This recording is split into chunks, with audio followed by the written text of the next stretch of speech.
Hi friends, welcome to Sai குட்டி channel. Today முள்ளங்கி சாதம் தான் பார்க்க போகிறோம். இந்த ரெசிபியை பார்க்குறதுக்கு முன்னாடி நம்ம சேனலை ஃபஸ்ட் டைம் பார்க்குறதா இருந்தால் சப்ஸ்கிரைப் பட்டனை கிளிக் பண்ணிவிட்டு ஆளுங்கிற பெல் பட்டனை கிளிக் பண்ணி வச்சுக்கோங்க. இப்போ ரெசிபியை பார்க்கலாம். ஒரு 3 ஸ்பூன் அளவுக்கு எண்ணெய் விட்டுருக்கேன். ஒரு அரை ஸ்பூன் அளவுக்கு சோம்பு சேர்த்துக்கலாம். சின்ன சின்னதாக கட் பண்ணி வச்சுருக்கிற ஒரு சின்ன வெங்காயம் 10 வெங்காயத்தை நான் ஆட் பண்ணியிருக்கேன். பெரிய வெங்காயமாக இருந்தால் ஒரு 2 வெங்காயம் ஆட் பண்ணிக்கோங்க. இதை நல்லா வதக்கிக்கலாம். ஒரு 6 பல் பூண்டை சின்ன சின்னதாக கட் பண்ணி வச்சுருக்கேன், அதையும் ஆட் பண்ணிப்போம். இப்படி விருப்பம் இருந்ததுன்னா குழந்தைங்களுக்கு கொடுக்கல அப்படின்னா நீங்கள் பூண்டு கூட சின்ன சின்னதாக கட் பண்ணி ஆட் பண்ணிக்கலாம். ஒரு சின்ன தக்காளியாக பார்த்து கட் பண்ணி ஆட் பண்ணியிருக்கேன்.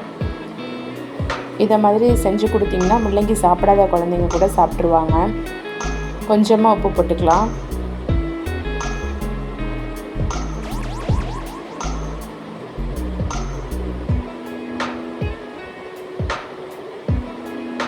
காரத்துக்கு ஏற்ற மாதிரி மிளகாய் போட்டுக்கலாம். ஒரு 3 பச்சை மிளகாவை நான் கட் பண்ணி ஆட் பண்ணியிருக்கேன், 2ஆக கட் பண்ணி. இது கூட மிளகுத்தூள் சேர்க்குறேன் அப்படின்னா நீங்கள் பச்சை மிளகாவை கம்மி பண்ணிக்கோங்க. நான் மிளகுத்தூள் சேர்க்க போகிறதில்ல, கரம் மசாலாவும் மட்டும்தான் சேர்க்க போகிறேன். இந்த மாதிரி முள்ளங்கியை துருவி வச்சுக்கோங்க. இந்த மாதிரி முள்ளங்கி துருவி போட்டோம்னா சாதத்தோடு மிக்ஸ் ஆகிடும். அது குழந்தைங்களுக்கு தெரியாது. முள்ளங்கி சாதம்னே தெரியாமல் ஃப்ரைட் ரைஸ் மாதிரி இருக்கும், நல்லா சாப்பிட்ருவாங்க. ட்ரை பண்ணி பாருங்கள். இந்த மாதிரி இது கூட கொஞ்சமாக கேரட்டையும் துருவி போட்டுக்கலாம்.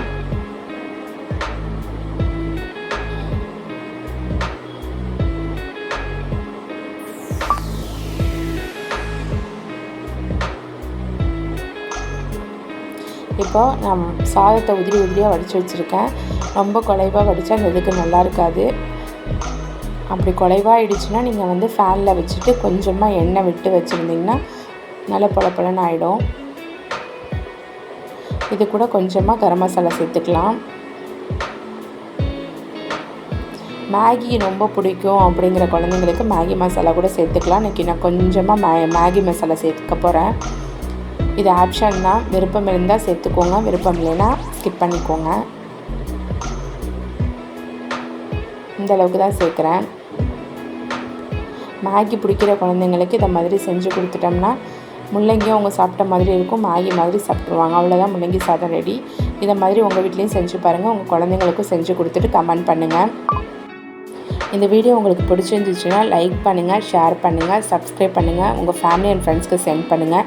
தேங்க்யூ ஃபார் வாட்சிங் ஃப்ரெண்ட்ஸ்.